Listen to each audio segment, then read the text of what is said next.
کہ کسی کی دعا کا قبول ہونا، جیسا کہ اس سے پہلے ذکر کیا گیا کہ دعاؤں کا قبول ہو جانا یا ضروریات کا پورا ہو جانا، یہ اس بات کی دلیل نہیں ہے کہ اللہ رب العالمین اس بندے سے خوش ہے۔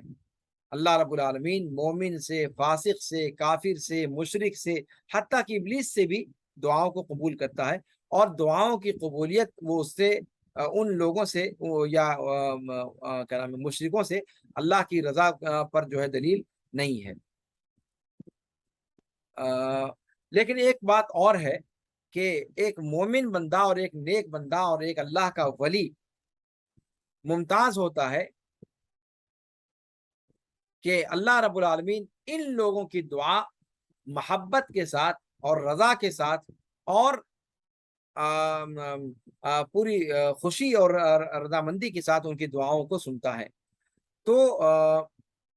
یہ دعاؤں کا سننا اللہ رب العالمین کے محبوب بندوں کے حق میں نعمت ہوا کرتا ہے، جبکہ اوپر جو ذکر کیا گیا کہ اللہ رب العالمین کافروں کی اور ابلیس وغیرہ کی بھی دعا کو سنتا ہے، تو ان لوگوں کی دعاؤں کا سننا یہ اللہ کی رضا کی علامت نہیں ہے، بلکہ وہ اللہ رب العالمین کی طرف سے ان کے لیے فتنہ ہے، نقمہ ہے، عذاب ہے، ابتلا ہے۔ جی، اور یہی چیز جو ہے ولی والی روایت کے اندر اللہ رب العالمین نے بیان فرمائی ہے، جو حدیث قدسی ہے مشہور کہ وما یزال عبدی یتقرب الی بالنوافل حتی احبہ فاذا احببته كنت سمعه الذي يسمع به وبصره الذي يبصر به ويده التي يبطش بها ورجله التي يمشي بها ولئن سألني لأعطينه۔ یہ ہے محل شاہد کہ یہ اللہ کا نیک بندہ، یہ اللہ کا ولی، اگر اللہ نے فرماتا ہے حدیث قدسی میں کہ اگر وہ مجھ سے سوال کرے لأعطینہ، تو یقیناً میں اس کے سوال کو عطا کر دوں گا، اس کا سوال پورا کروں گا۔ تو یہاں جو اللہ رب العالمین اپنے ولی کی اس دعا کو جو سن رہا ہے، یہاں پر ممتاز کس چیز میں ہے؟ سننے کو تو ابلیس کو بھی سنتا ہے، مشرکین کو بھی سنتا ہے، لیکن یہاں جو اللہ رب العالمین نے اس ولی کے بارے میں کہا کہ وَلَئِن سَأَلَنِي لَأُعْطِيَنَّهُ، یہاں سننا اس بات کی علامت ہے کہ اللہ رب العالمین اس بندے سے راضی ہے، اللہ رب العالمین اس بندے سے خوش ہے۔ اور یہ چیز مشرکین والی جو دعا قبول ہوتی ہے یا ابلیس کی جو دعا قبول ہوئی، وہاں پر وہ رضا، وہ اللہ رب العالمین کی محبت نہیں ہے۔ قبولیت وہاں بھی ہے، لیکن اللہ کی رضا اور محبت وہاں پر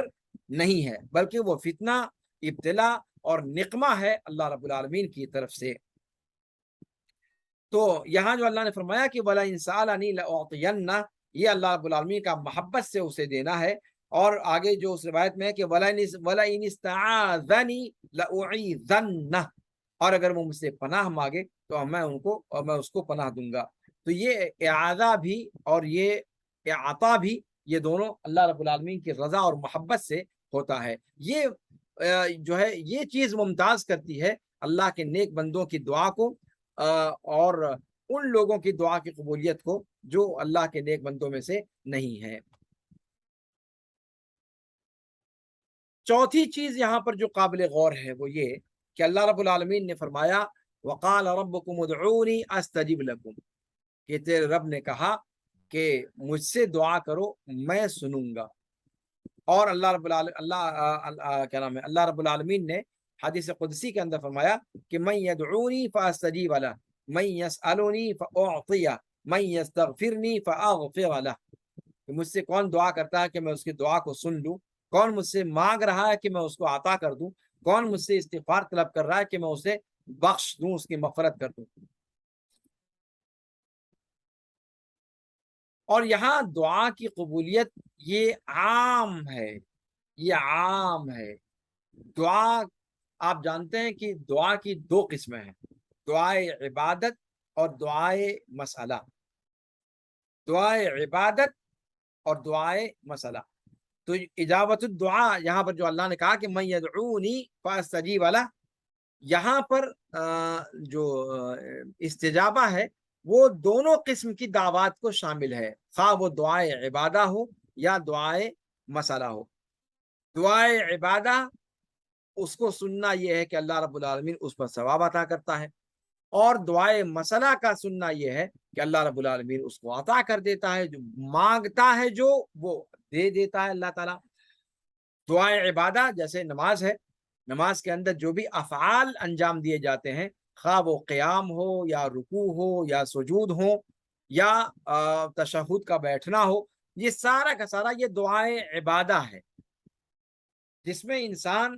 زبان حال سے اللہ رب العالمین کے سامنے دعا کر رہا ہوتا ہے۔ اور دعائے مسئلہ وہ ہے جو انسان الفاظ کے ذریعے سے اللہ رب العالمین سے مانگتا ہے، جو دعا کرتا ہے اور جو مغفرت طلب کرتا ہے، جیسے کہا ربنا لا تزغ قلوبنا بعد اذ ہدیتنا یا ربنا آتنا فی الدنیا حسنہ۔ تو بندہ جو کچھ مانگتا ہے یا کسی چیز سے پناہ چاہتا ہے، وہ جو اپنی زبان سے کہتا ہے وہ دعائے مسئلہ ہے، اور دعائے عبادہ وہ جو افعال کے ذریعے سے انجام دی جاتی ہیں، جو عبادات ہوتی ہیں۔ تو دعائے عبادہ ہو یا دعائے مسئلہ ہو، دونوں کے دونوں اس کے اندر شامل ہیں۔ اسی لیے اللہ رب العالمین نے سورہ غافر میں فرمایا کہ وقال ربکم ادعونی استجب لکم ان الذین یستکبرون عن عبادتی سیدخلون جہنم داخرین۔ یہاں پر ادعونی استجب لکم فرمایا، اور آگے عن عبادتی یستکبرون عن عبادتی کہہ کر کے اللہ رب العالمین نے گویا یہ اشارہ دے دیا کہ دعا خواہ دعائے عبادہ کے قبیل سے ہو یا دعائے مسئلہ کی قبیل سے ہو، وہ دونوں کی دونوں اللہ رب العالمین قبول فرماتا ہے۔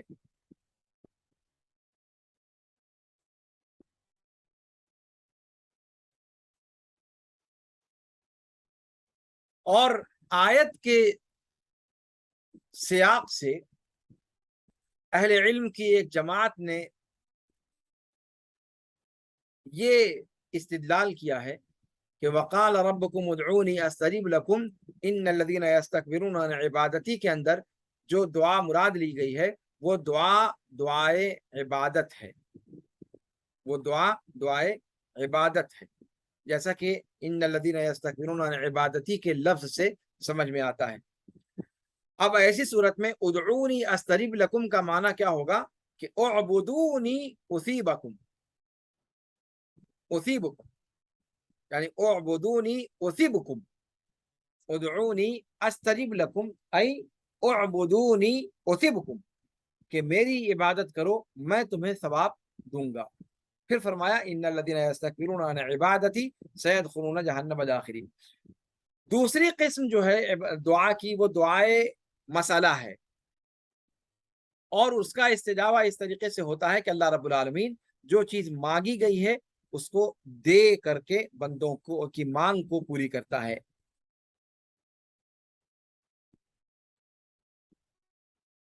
اور یہ مانگ دو طرح کی ہو سکتی ہے، بندہ کوئی چیز اللہ سے طلب کرے، کوئی نعمت طلب کرے، یا کوئی مصیبت اس کو لاحق ہے، کوئی مرض اس کو لاحق ہے، کوئی پریشانی اس کو لاحق ہے، تو اس پریشانی کو اپنی ذات سے ختم کرنے کی دعا کرتا ہے بندہ، تو اللہ رب العالمین اس کو ہٹا کر کے، اس کو زائل کر کے اس کی پکار کو سنتا ہے۔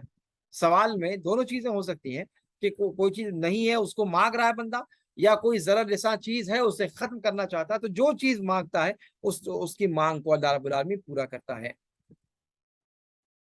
اب یہاں پر بعض علماء نے تفصیل بیان کی ہے کہ کبھی کبھی ایسا ہوتا ہے کہ بندہ اللہ رب العالمین سے دعا کرتا ہے، لیکن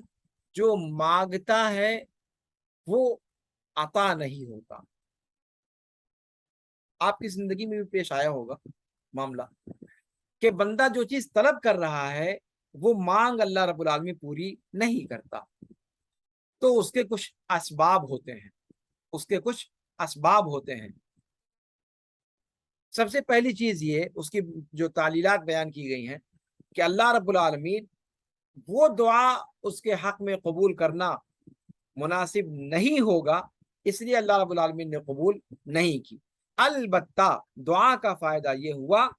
کہ جس قدر اس کا سوال ہے اسی مقدار میں اللہ رب العالمین نے اس سے شر کو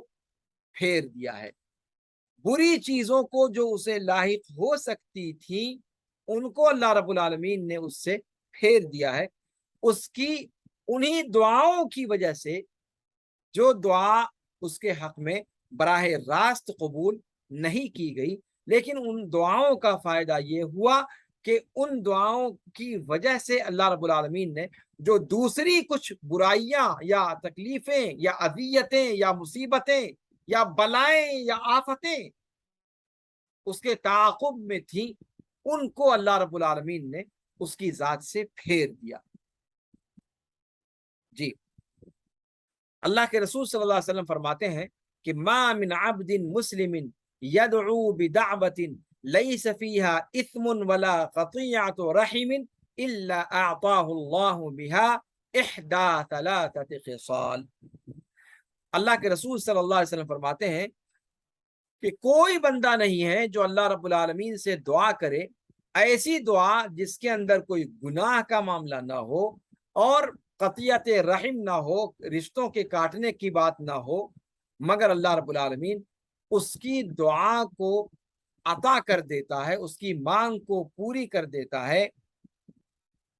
تین چیزوں میں سے ایک چیز کر کے۔ تین چیزوں میں سے ایک چیز کر کے، دھیان دیجیے گا کیونکہ یہ بہت اہم موضوع ہے۔ عام طور پہ لوگ اس میں شکوہ کرتے ہیں کہ کہا جاتا ہے کہ دعا کرو دعا کرو، لیکن دعا کرتے کرتے عاجز آگے دعا تو ہماری پوری ہوئی نہیں۔ یعنی انسان یہ تصور کرتا ہے کہ جو چیز مانگ رہا ہے وہی جب تک نہ مل جائے تب تک اس کی دعا قبول ہوئی ہی نہیں، حالانکہ یہ بہت بہت بڑی غلط فہمی ہے اور شرعی نصوص کو صحیح سیاق میں نہ سمجھنے اور اس سے جاہل رہ جانے کی دلیل ہے۔ اللہ کے رسول صلی اللہ علیہ وسلم نے کیا فرمایا کہ کوئی بندہ مسلم اللہ رب العالمین سے دعا نہیں کرتا، ایسی دعا جس میں کوئی گناہ کی بات نہ ہو اور نہ کسی رشتے کے کاٹنے کی بات ہو۔ اگر یہ دونوں چیزیں ہیں تب تو دعا قبول ہونی ہی نہیں ہے۔ اگر یہ دونوں چیزیں نہیں ہیں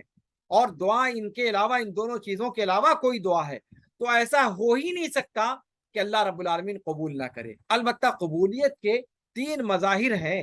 ان تین مظہر میں سے، تین خصلتوں میں سے کوئی ایک خصلت ظاہر ہوگی یا کوئی ایک خصلت اللہ تعالیٰ اس دعا کے ساتھ عطا کرے گا۔ پہلی چیز کیا؟ اما ان تعجل له دعوت، یا تو اللہ رب العالمین اس کی دعا کو فی الفور پورا کر دے گا، جو وہ مانگ رہا ہے، جو اس کا ڈیمانڈ ہے اس ڈیمانڈ کو فوراً اس کی تکمیل کر دی جائے۔ یہ پہلی شکل ہوئی، اور یہی شکل انسان دعا کرتے وقت چاہتا ہے، اس کے علاوہ اور کوئی شکل انسان نہیں چاہتا۔ اگر اولاد نہیں ہے تو چاہتا ہے کہ اللہ تعالیٰ اولاد دے دے۔ اب اگر اولاد نہ ملی تو یعنی وہ یہ سمجھنے لگتا ہے کہ اللہ تعالیٰ نے اس کی دعا ہی قبول نہیں کی۔ اللہ تعالیٰ سے کوئی خاص چیز اللہ سے مطالبہ کرتا ہے اور وہ چیز اگر نہ پوری ہوئی تو وہ سمجھتا ہے کہ اس کی دعا ہی قبول نہیں ہوئی۔ حالانکہ اما ان تعجل له دعوت، یہ دعوت کی قبولیت کے مظاہر میں سے ایک مظہر ہے، اس کی خصلتوں میں سے ایک خصلت ہے۔ باقی دو خصلتیں اور بھی ہیں جو رسول پاک صلی اللہ علیہ وسلم نے بیان فرمائی ہیں۔ دوسری خصلت کیا ہے دعاؤں کے بارے میں؟ کہ وَإِمَّا أَن يُصْرَفَ عَنْهُ مِنَ الشَّرِّ مِثْلُهَا، جس چیز کی دعا مانگی جا رہی ہے اسی کے برابر، اسی کے مثل کوئی برائی، کوئی آفت، کوئی بلا جو اس پر آنے والی طے تھی، اللہ رب العالمین اس خاص دعا کی بدولت اس مصیبت کو ٹال دیتا ہے۔ یہ دوسری چیز کہ اگر براہ راست جو دعا آپ کر رہے ہیں وہ نہیں قبول ہو رہی تو آپ یہ تصور کریں کہ اللہ رب العالمین نے آپ کی اس دعا کو رد نہیں کیا ہے، بلکہ دوسری جو چیز ہے اس کی طرف آپ کی دعا کو منتقل کر دیا گیا ہے، اور وہ کیا؟ کہ آپ کے اوپر آنے والی کسی مصیبت کو اللہ رب العالمین نے آپ کی پہلے والی دعا کی بدولت ٹال دیا ہے۔ اور اگر وہ بھی نہیں تو تیسری شکل جو ہو سکتی ہے، تیسری خصلت جو دعا کے ساتھ ہو سکتی ہے مسلمان کی ہوئی دعا، وہ تیسری خصلت کیا ہے؟ فرمایا کہ وَإِمَّا أَن تُدَّخَرَ لَهُ يَوْمَ الْقِيَامَةِ، کہ تیسری شکل یہ ہے کہ اللہ رب العالمین نے اس کی اس دعا کو قیامت کے دن کے لیے ذخیرہ بنا دیا ہے، یا وہ دعا ذخیرہ بنا لی گئی ہے اس بندے کے لیے قیامت کے دن،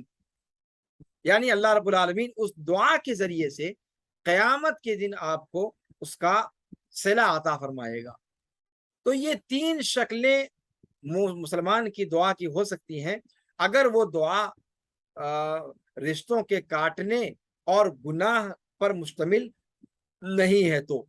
اور ایسا ہو نہیں سکتا کہ صادق و مصدوق کی کہی ہوئی بات غلط ہو جائے، اس لیے کہ آپ صلی اللہ علیہ وسلم وحی سے بولتے تھے، اپنی ذات اپنی طرف سے وہ بات نہیں فرمایا کرتے تھے۔ وما ينطق عن الهوى ان هو الا وحی یوحی۔ تو اس حدیث سے کیا سمجھ میں آتا ہے کہ بندہ مومن کی دعا ضائع کبھی نہیں جاتی بلکہ قبول کر لی جاتی ہے، لیکن قبول ثواب کی شکل میں کر لی جاتی ہے قیامت کے دن جو عطا کیا جائے گا، یا جو مانگ ہے اس مانگ کو پوری کر کے قبول کر لی جاتی ہے، یا پھر اس مانگ کے کو پوری نہ کر کے اس شخص پر آنے والی کسی مصیبت کو ٹالنے کے لیے اس دعا کو اللہ رب العالمین ذریعہ بنا دیتا ہے۔ اور اللہ رب العالمین بندے کے لیے کون سی چیز ان تینوں میں سے زیادہ درست ہے یہ اللہ رب العالمین زیادہ جانتا ہے۔ مخلوق، ہم اور آپ، زید، عمر، بکر، اپنے مستقبل کے بارے میں کچھ نہیں جانتے۔ اللہ رب العالمین علام الغیوب ہے، اور ایک مومن کو اللہ رب العالمین پر بھروسہ رکھنا چاہیے کہ اللہ رب العالمین اگر براہ راست ہماری کسی خاص دعا کو قبول نہیں کرتا تو اس نے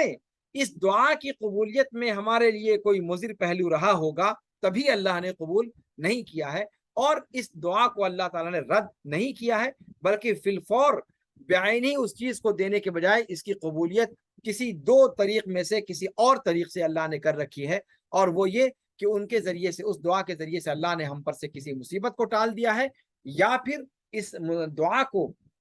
اللہ رب العالمین قیامت کے دن ثواب کے طور پر اللہ رب العالمین نے ذخیرہ کر دیا ہے۔ ایک مومن بندہ اپنی دعا کے بارے میں اس چیز کا ایمان اور اس چیز کا یقین رکھتا ہے،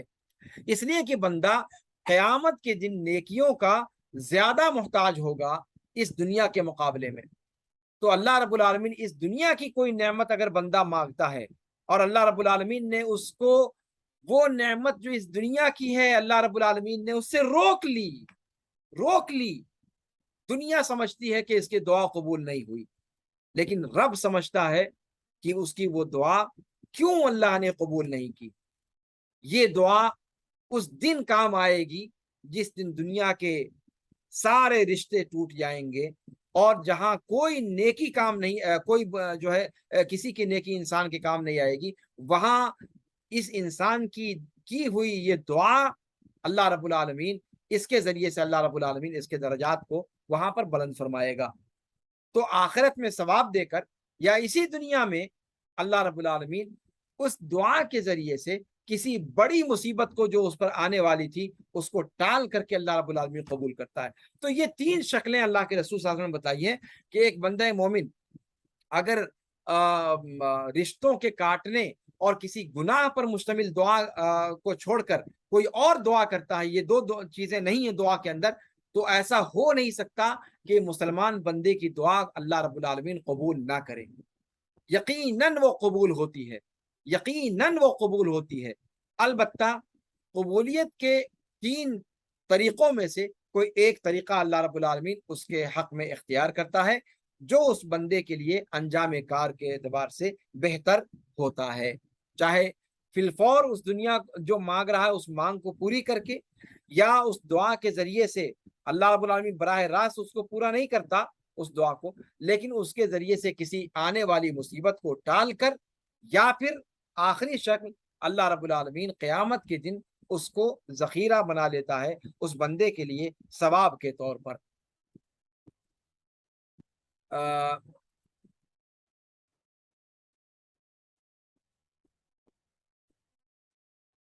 ایک بات اور یہاں پر اس سیاق میں ذکر کی جاتی ہے کہ جب انسان کی دعا قبول نہیں ہوتی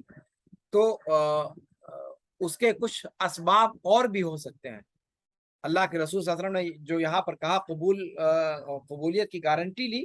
ایسی دعا کی جس میں صلہ رحمی کو توڑنے کی بات یا رشتے کے توڑنے کی بات نہ ہو اور گناہ پر مشتمل نہ ہو۔ یہاں دوسری بات میں کچھ وضاحت علماء کرام نے کی ہے کہ دعا کے لیے کچھ شروط ہیں، کچھ موانع ہیں۔ ممکن ہے کہ جو بندہ دعا کر رہا ہے وہ کوئی ایسی حرکت کر بیٹھا ہو جو دعا کو قبولیت سے روک رہی ہے، جیسا کہ اللہ کے رسول صلی اللہ علیہ وسلم نے فرمایا کہ ما من عبد مسلم يدعو اللہ بدعوت لیس فیہا اثم ولا قطیعۃ رحم۔ تو اگر انسان کی جو دعا ہے، اگر وہ رشتہ کاٹنے والی دعا ہے، رشتوں کو توڑنے والے مضمون پر مشتمل دعا ہے، تو وہ کبھی قبول نہیں ہوگی۔ اللہ رب العالمین نے اس کی قبولیت کا وعدہ ہی نہیں کیا۔ تو گویا اگر کوئی رشتوں کو توڑنے کی دعا کرتا ہے تو اس کی دعا کی قبولیت سے مانع ایک چیز آ گئی، اور وہ کیا ہے کہ وہ قطیعت رحم کی دعا کر رہا ہے، جو اللہ رب العالمین قبول نہیں فرمائے گا۔ یا پھر دعا کے اندر گناہ پایا جاتا ہے، یعنی ایسی دعا کی جا رہی ہے جو گناہ اور اسم کے زمرے میں آتی ہے، جن میں سے ایک شکل دعا کے اندر حد سے تجاوز کرنا ہے۔ اللہ رب العالمین نے انسان کو اس چیز سے روکا ہے کہ وہ دعا میں حد سے تجاوز کرے۔ اللہ رب العالمین فرماتا ہے کہ ادعوا ربکم تضرعا وخفیہ انہ لا یحب المعتدین، کہ اپنے رب کو تضرع کے ساتھ، خاکساری کے ساتھ، تواضع کے ساتھ، خشوع و خضوع کے ساتھ اور خفیہ طور پر پکارو، یقیناً اللہ رب العالمین حد سے تجاوز کرنے والوں کو پسند نہیں کرتا۔ یعنی دعا میں حد سے تجاوز کرنے والوں کو اللہ رب العالمین پسند نہیں کرتا۔ تو دعا میں حد سے تجاوز کرنا یہ گناہ ہے، اس کی کئی شکلیں ہیں۔ کبھی بندہ اللہ سے دعا کرتا ہے اور دعا میں حد سے تجاوز کر دیتا ہے، جو اللہ رب العالمین کے ساتھ ادب ملحوظ رکھنا چاہیے وہ ادب ملحوظ نہیں رکھتا، تو یہ مانع ہو جاتا ہے دعا کی قبولیت سے، اس اسم کی وجہ سے جو دعا کے اندر واقع ہوا، یا پھر اس گناہ کی وجہ سے، اس اسم کی وجہ سے جو انسان کے سلوک میں پایا جاتا ہے۔ جیسے اللہ کے رسول صلی اللہ علیہ وسلم نے فرمایا کہ ان الرجل لا يحرم الرزق بالذنب يصيبه، کہ بندہ کبھی کبھی روزی سے محروم کر دیا جاتا ہے کسی گناہ کی وجہ سے جس کا وہ ارتکاب کر بیٹھا ہے۔ تو یہاں پر بندہ روزی طلب کرتا ہے اللہ تعالیٰ سے، لیکن روزی میں تنگی ہو جاتی ہے، تو اللہ کے رسول نے کیا فرمایا صلی اللہ علیہ وسلم کہ روزی میں تنگی انسان کے کسی گناہ کی وجہ سے جو اس نے کیا ہے کبھی کبھی اس کی وجہ سے ہوتی ہے۔ تو گویا گناہ جو ہے وہ دعا کی قبولیت سے مانع ہے۔ تو اس کا مطلب یہ ہوا کہ دعا کے جو آداب ہیں اور شروط ہیں ان کا خیال رکھنا دعا کے اندر بہت ضروری ہے۔ اسی طریقے سے اللہ کے رسول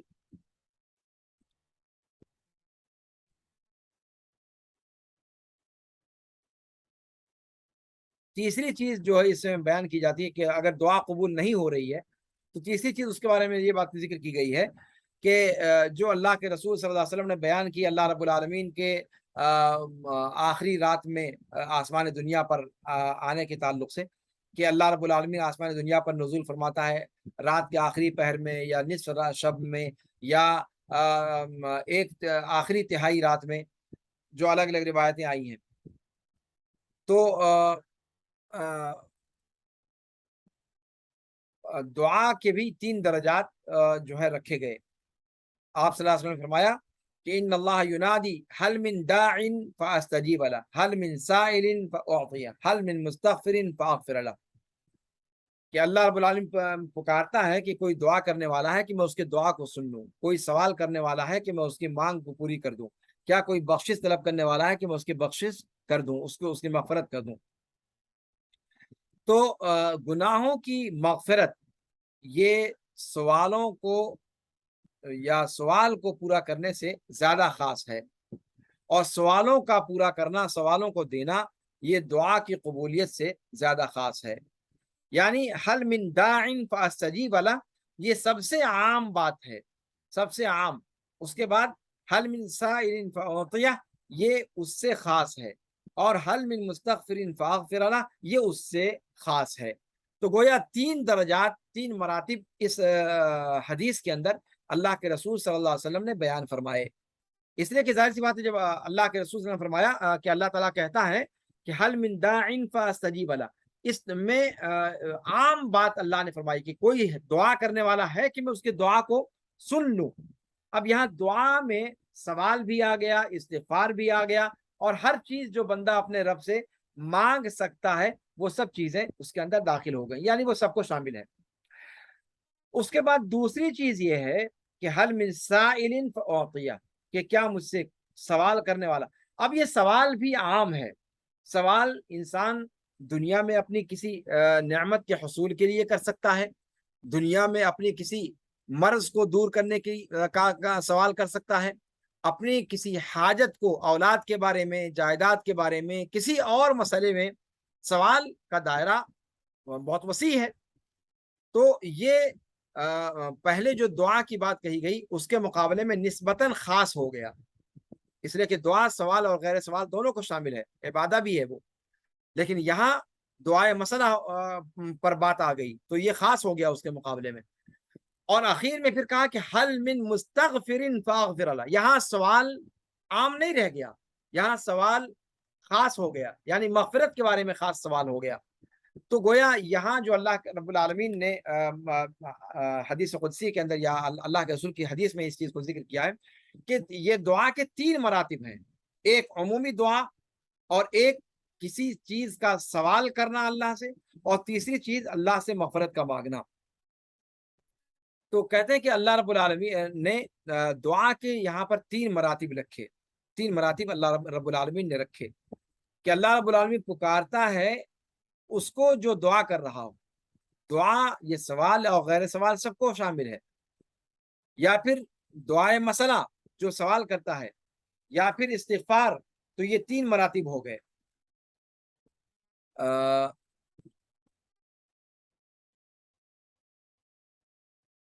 تو اس کا مطلب یہ ہوا کہ اللہ رب العالمین نے جو اپنے کلام میں فرمایا کہ وَإِذَا سَأَلَكَ عِبَادِي عَنِّي فَإِنِّي قَرِيبٌ أُجِيبُ دَعْوَةَ الدَّاعِ إِذَا دَعَانِ، اس کے اندر جس دعا کی قبولیت کا اللہ نے وعدہ فرمایا ہے یہ عام ہے، کہ یہ دعائے عبادت ہو یا دعائے مسئلہ ہو یا دعائے مغفرت ہو، یہ تینوں کو شامل ہے۔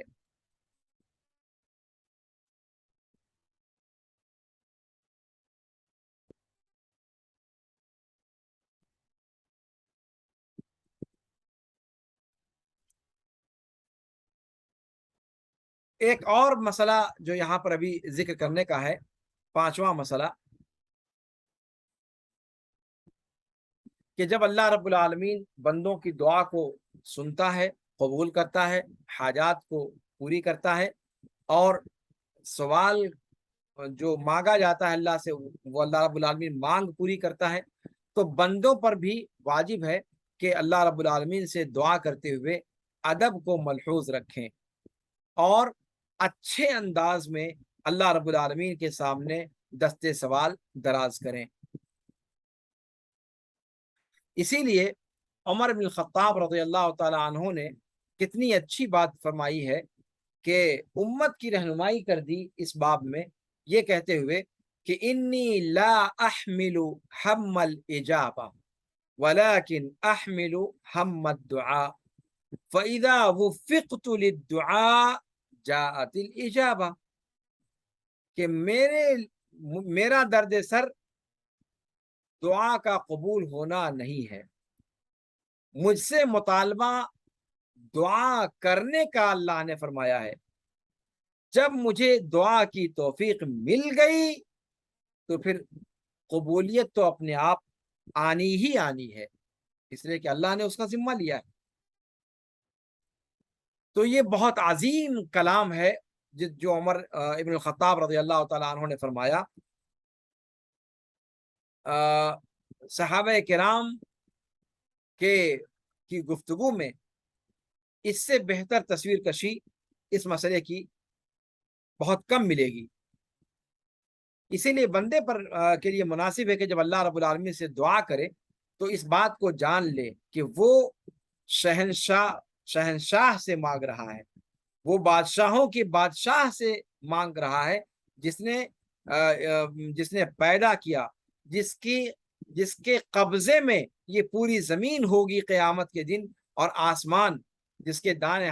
آسمان و زمین جو ہے جو اس کے دائیں ہاتھ میں لپٹے ہوئے ہوں گے، جس کے پاس غیب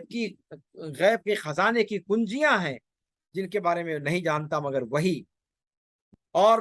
خشکی میں تری میں جو کچھ بھی ہے وہ وہی جانتا ہے، کوئی پتا نہیں گرتا درخت سے مگر وہ اسے جانتا ہے، اور زمین کی تاریکیوں میں کوئی دانہ نہیں ہوتا، نہ خشک نہ تر، مگر وہ کتاب مبین کے اندر ہے، جیسا کہ اللہ رب العالمین نے فرمایا سورہ انعام آیت نمبر 59 میں۔ اللہ کی ذات وہ ذات ہے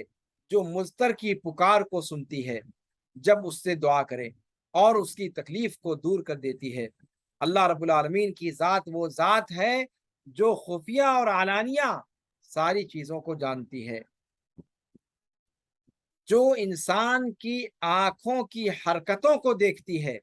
اور سینوں میں چھپے ہوئے راز جس پر آشکار ہیں۔ اسی لیے بندے مومن کو چاہیے کہ وہ دعا کے لیے اپنی پوری تیاری کرے، جیسا کہ عمر بن خطاب رضی اللہ تعالیٰ عنہ نے فرمایا کہ انی لا احمل ہم الاجابہ، قبولیت کا غم پالنے کی ذمہ داری ہمیں نہیں دی گئی، بلکہ ہمیں دعا کے بارے میں سوچنے کی ذمہ داری دی گئی۔ دعا کی توفیق اگر مل گئی تو پھر اجابت اپنے آپ، قبولیت اپنے آپ آنی ہے۔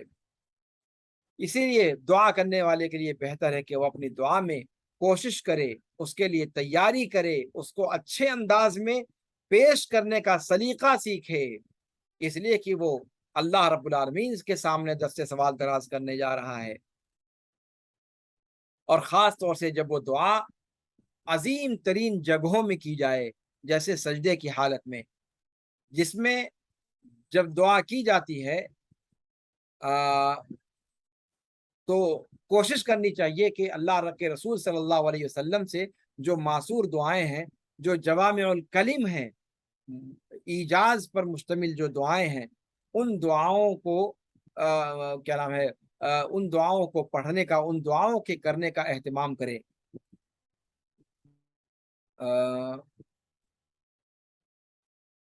اسی طریقے سے جو ہر رات قیام اللیل کے اندر یا قنوت کے اندر یا سجدوں کے اندر یا تراویح کے اندر انسان حسن دعا کا اہتمام کرے، یعنی دعائیں وہ کرے جو معذور ہوں یا قرآن کریم کے اندر مروی ہیں، یا پھر حسن دعا کے جو سلیقے ہیں ان سلیقوں پر پوری اترتی ہو۔ سب سے بہتر دعا وہ ہے جس کی پورے ہونے کی امید، جس کی قبولیت کی امید کی جائے۔ ایسی چیزوں کی دعا کرنا جو انسان کے دل میں کھٹکے اور بے سوچے سمجھے اس کو مانگ لینا، یہ اعتداء فی الدعا کے قبیل سے ہے۔ انسان نہ غیر شعوری طور پر گناہ کا مرتکب ہو جاتا ہے۔ تو اس چیز کو، دعا کی جو شروط و آداب ہیں، ان کو مد نظر رکھنا چاہیے، اور اسی طریقے سے دعا کے اندر الحاح ہونا چاہیے، بار بار مطالبہ ہونا چاہیے، اللہ رب العالمین کے سامنے اصرار ہونا چاہیے، تکرار کے ساتھ اس چیز کو مانگنا چاہیے، اور استرار اللہ رب العالمین کے سامنے ظاہر کرنا چاہیے، اور قبولیت کی گھڑی کو تلاش کر کے دعا کرنی چاہیے۔ ہر انسان کی اپنی اپنی ضروریات ہوتی ہیں، اگر وہ صحیح طریقے سے اپنی ضروریات کو پیش کر گیا تو یقیناً دعا قبول ہونے میں کوئی شبہ نہیں ہے۔ اللہ رب العالمین ہم سب کو توفیق دے کہ ہم اس طریقے سے دعا کریں جس طریقے سے دعا کرنے کا اللہ نے حکم دیا ہے، اور اللہ کے رسول صلی اللہ علیہ وسلم نے جو طریقہ سکھلایا ہے۔ اللہ رب العالمین ہماری دعاؤں کو صرف قبولیت بخشے. اللہ رب العالمین ہم سب کے اندر ایمان اور احسان کا جذبہ پیدا کرے. اللہ رب العالمین ہماری غلطیوں کو معاف فرمائے, ہماری لغزشوں سے درگزر فرمائے. اللہ رب العالمین ہمیں جب تک زندہ رکھے اپنے دین کا سپاہی بنا کر زندہ رکھے, اور جب ہمارا خاتمہ ہو تو خاتمہ بالخیر ہو. ہذا وصلی اللہ وسلم علی نبینا محمد وعلی آلہ وصحبہ اجمعین. اس کے بعد جو امام طحاوی کی عبارت ہے کہ وہ یملک کل شیء, یہاں سے انشاءاللہ کل درس دیا جائے گا. آج وقت زیادہ ہو جانے کی وجہ سے درس اسی پر ختم کیا جاتا ہے. سبحانک اللہم و بحمدک اشہد ان لا الہ الا انت استغفرک و اتوب الیک. والسلام علیکم ورحمۃ اللہ تعالی وبرکاتہ.